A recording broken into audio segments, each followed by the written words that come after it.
Sveiki, mėlyjeji. Pakalbėkime apie vienas kito palaikymą, apie tokį bendrystės jausmą, saugumo jausmą gyvenime. Aš dabar stebiu situaciją apskritai, taip, kas gal Lietuvoje vyksta ir stebiu ir taip bandau suprasti tokį kaip globalų vaizdą, bet globalų ne viso pasaulio, bet būtent Lietuvos. Ir galvoju, kaip čia mes galėtume kiekvienas pasijausti geriau tame. Toks labai paprastas atrodo dalykas, mes vis tiek visi stengiamės dėl savo savijautos, ne?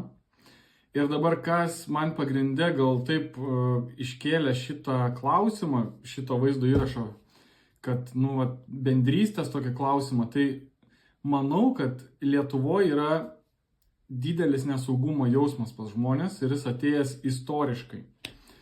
Istoriškai nuo tų laikų, kai žmonės Lietuvoje negalėjo pasitikėti savo kaimynais, nes jie galėjo išduoti juos, ne? Ir kai išduos, tada ten gali būti trėmimai į Sibirą ir taip toliau. Čia nesinori liesti tų temų, mes jų ir neliesim, bet tiesiog supraskim, kaip giliai tai yra pas lietuvius, pasąmonį.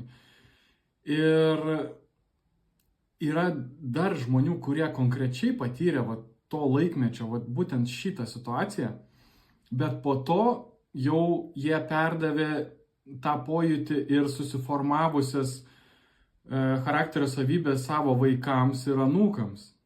Ir mes jau kaip ir tenai nebedalyvavom, bet vis dar jaučiam šitą, nes tai tęsiasi 10 metų, šitas dalykas. 10 metų vienokia ar kitokia forma ir tik tais kokių 30 metų jau nebesitęsia. Ir toks vėl staigus virsmas, vėl čia visi galvoja, kaip čia ką daryti, kaip čia, ir vėl metimasis į visai kažkur važiavimą į užsienį, darymą kažkokių verslų ir toks, daug pokyčių, daug visko vyksta. Tai ką aš mąstau ir galvoju, kokios pagrindinės tendencijos yra, to nesaugumo jausmo būtent, kaip jisai atsiradęs yra ir kokias jisai dabar kelia problemas Lietuvoje. Tai žinot daug anekdotų turbūt, kad lietuviai aišku patys apie save kūrė, bet kad mes nepadedam vienas kitam, pavyzdžiui, būdami užsienį, ne? Ten yra tautos, kurios labai vienas kitiem padeda. Tai tie, kas gyvena užsienį ar turi draugų, tiesiog paklauskit, kokios tautos vienas kitam padeda. Tai pavyzdžiui, ką aš mačiau irgi, būdamas užsienį, matydamas ten įvairių tautybių atstovus dirbančius, tai aš galėčiau išskirti, pavyzdžiui, kokius rumunus, kad jie daug padeda vienas kitiem. Ir ne tik, ir kažkaip atrodo, tarsi būrėsi į tas grupelės ir kažkaip, jeigu yra kažkokia darbo vieta, jie stengiasi siūlyti savo žmogų ir taip toliau. Ir man pačiam yra tekę pajausti buvimą su lietuviais ir tikrai kažkokį norą nebūti su lietuviais. Čia keista iš tikrųjų. Ir bandau nagrinėti tas priežastis, tas gilias, kodėl taip yra. Ir aš manau, kad tai yra nesaugumo jausmas, atsiradęs istoriškai, taip, nuo šito viso okupacijos laiko. Ir jisai sukėlęs mums tokių daug įdomių charakterio savybių ir tokį nepasitikėjimą vienas kitu, baimę. Ir mes, kaip sakyti, logiškai jos negalim paaiškinti, kodėl jinai yra, bet jinai yra kaip pojūtis. Užsienyje baimė savo tautiečio ir nepasitikėjimas, kaip pavyzdys. Tai vėl, čia ne apie problemas šitas vaizdo įrašas, apie supratimą situacijos ir iš kur jinai kyla ir kaip ją spręsti. Tai jeigu jūs manot, kad iš tikrųjų čia taip yra ir čia kažkoks įdomus fenomenas būtent su lietuviais, tai tiesiog kiekvienas mūsų gali pagalvoti dėl ko. Mano tokia įžvalga, kad tai gali būti dėl to, būtent dėl tų istorinių aplinkybių. Ir ką tai reiškia, ką mes dabar galim padaryti, kad būtų kitaip. Ir aš manau, kad mes turėtume, ypač einantys žmonės saviugdos keliu, labai palaikyti viens kitą. Labai palaikyti. Ir ypatingai palaikyti tada, kada yra kažkoks šviesus tikslas pas žmogų. Pavyzdžiui, jisai važiuoja, kaip pavyzdys, į užsienį, užsidirbti pinigų, kad galėtų sugrįžti ir įsikurti Lietuvoje. Wow, čia yra taip gražu. Ir ką mes galim padaryti, mes bent jau galim išsakyti tam žmogui, žinai ką, aš tave palaikau, tavo idėja labai graži ir aš noriu, kad tau pasisektų, nes juk tau pasiseks, nes aš jausiuosi irgi toksai stiprus, nes mano draugai pasisekė.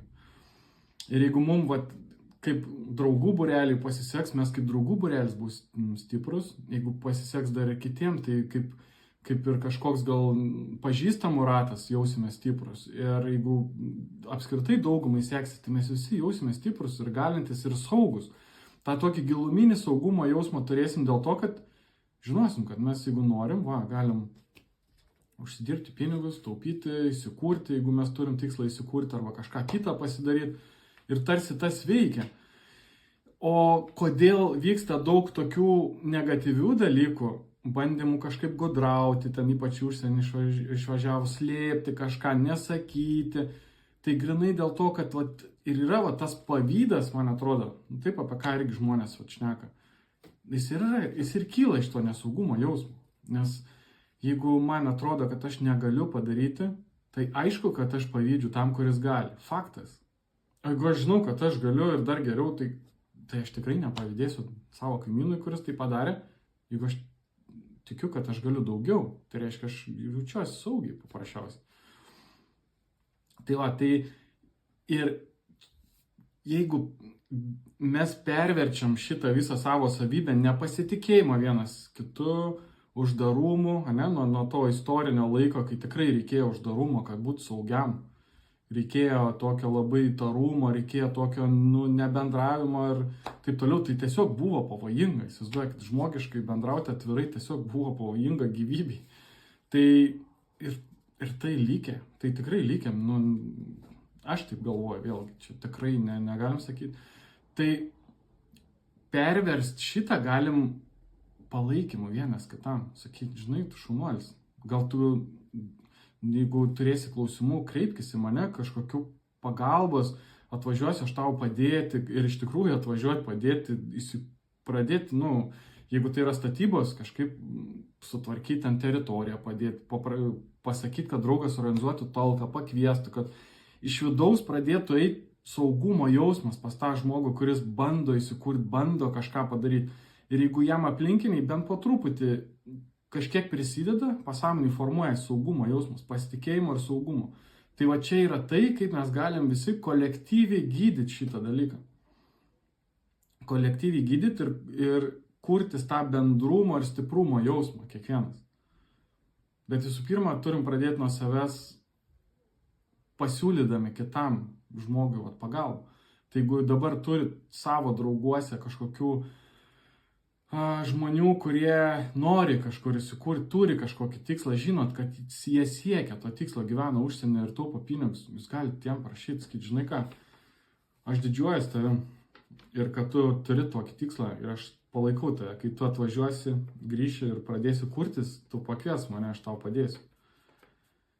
Ir ką tiem žmonėm tai reiškia, jeigu jie gyvena kažkur užsienį, gal ten jie neturi tokio socialinio rato, kaip Lietuvoje galėtų turėti, jie kažkaip gal išgyvena sunkius kažkokius irgi momentus ir jiem tas palaikymas, aš manau, yra svarbus.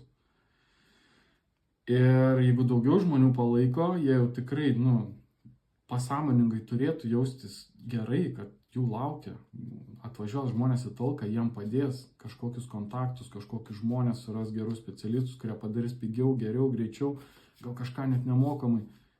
Ir jeigu mes visi šitai persijungiam, mes pradedam kolektyviai gydytis tas nuoskaudas, kurios yra padarytas istoriškai.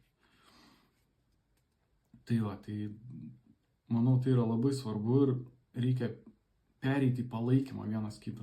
Ir tokį aišku išreikštą žodžiais. Tiesiog palaikau tave, šaunuolis, pirmin, darom ir padėsiu, kuo galėsiu, kreipkis ir praėjus kažkuriam laikui vėl pakartoti, parašyti, kaip sekasi, gal kažkaip galiu padėti, jeigu galbūt tas žmogus jūs įkvėpia, tai pasakykit, kad tu mane įkvėpi, nes tai vėl suteikia žmogui energijos, kad kažkas tiki, kažkas siunčia nuoširdumą, kažkas siunčia tokį palaikymą. Tai va, tai tiesiog palaikykim viens kitą ir išsakykim tai garsiai, kad tai taptų viena iš tokių vertybių - palaikymas. Vienas kito palaikymas. Ne tik, kad mes palaikom, bet dar kitiems sakom, kad, palaikom viens kitą tiesiog. Ir galim pasidalinti su tėvais, su broliais, seserim šito dalyku. Jeigu tėvai palaiko savo vaikus, tai yra iš viso super. Seneliai. Jeigu mes palaikom senelius, mes palaikom tėvus, tėvai palaiko mus, tai mes visi tada jau net ir kaip giminiai galim visai kitokiam būti. Ir tas atsiranda nuoširdumas. Ir jeigu tikrai palaikom, tikrai padedam realiais veiksmais. Mes tada visai kitaip pradedam judėti ir atsiranda saugumo jausmas, kolektyvinis saugumo jausmas, kuris padeda mums gyvenime atsikratyti tokių savybių, kurios, manau, ir kyla iš to nesaugumo jausmo. Kaip sakėm, pavydas, kažkoks bandymas vienam padaryti kažką, kažkur, ar tai gudrauti, ar išvažiuoti nuo visų atsiskirti, daug tokių neadekvačių dalykų kyla iš to. Depresija ta pati, nes žmogus netiki, kad jis gali padaryti. Jis netiki tuo rezultatu, kokį jis nori padaryti. Nes jisai mato aplinkui, kad jam nieks nepadeda, jis vienas laukia karys. Įsivaizduokit, kokia čia sunkumo yra mintis ir gyvenimo būdas, kai yra jausmas atskirumo ir kad nieks nepadeda ir gal iš vis tai nepasiseks, nes, kažkaip kur pažiūrėsi, atrodo, ten gal niekas neina žmonėm. Jeigu žmogus iš kažkokios tokios, sakykime, specifinės aplinkos, kur tikrai gal niekas neina, tai jam ypatingai reikia to palaikyti. Tai ir iš to kyla tiek daug blogų dalykų ir tokio nepasitikėjimo ir plaukėjimo ir nenoro ir nėra energijos tinkamos veikti. Tai per palaikymą mes galim tą sukurti ir kolektyviai bendraujant, kolektyviai pasiunčiant vienas kitam gražių žodžių, gražių minčių, išsakant tai ir įkvepiant ir realiai padedant. Tai va, ačiū ir iki.